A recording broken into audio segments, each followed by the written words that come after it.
لیکن رسول الله مبارک غمجن ناست دی. په دغه ټیم کې ابو جهل له خوا څخه تېرېږي.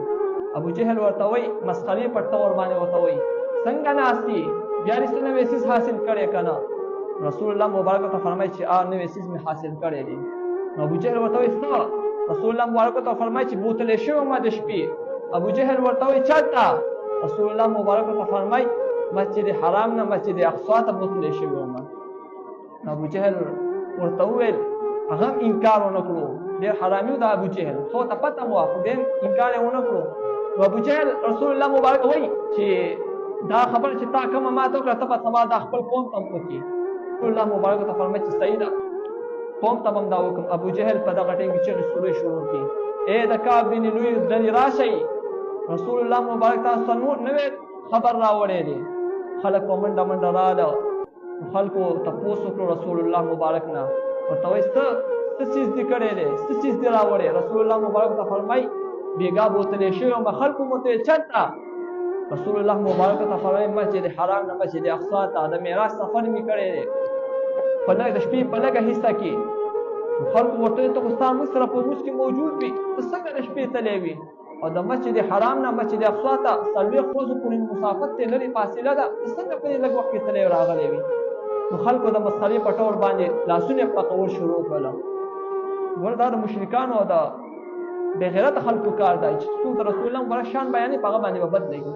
نو رسول الله مبارک چې کله ورته دا حالت بیان کړو هغوی د مسخرو په وجه باندې لاسونه یې پړقول یې شروع کړه.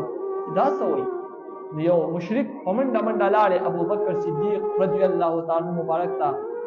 ابوبکر صدیق ته وایي ستا اوس څه خیال دی د هغه ملګري باره کې دی د هغه چې ته د هغې تصدیق ډېر کې او راشه نن یې ته نوې خبر راوړی دی. ابوبکر صدیق رضی الله تعالی مبارک ته وایي څه خبرې راوړی دی؟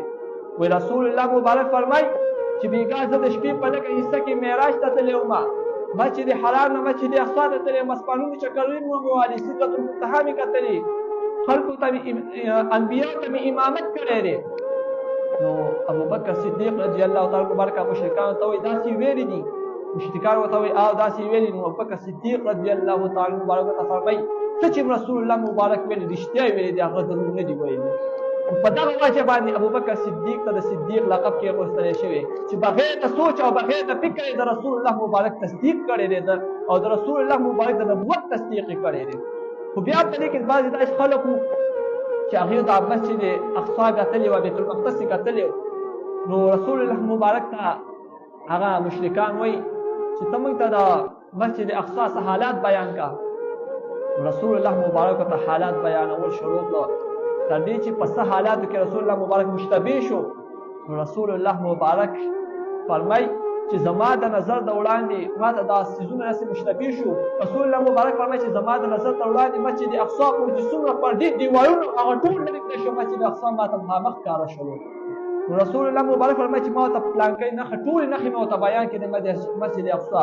وایي مسجد اقصا ما ته داسې ښکاره کېدو وایي ما ته د عقیل د کور نه هم نږدې ښکاره کېدو. او رسول الله مبارک فرمایي ما مسجد اقصا مخامخ لیدله چې کوم حالات مې ورته د مسجد اقصا بیان کړو. نو هغه یهودیان او مشرکان وویل دا چې کوم حالات د مسجد اقصا بیان کړه دا ټول رښتیا دي.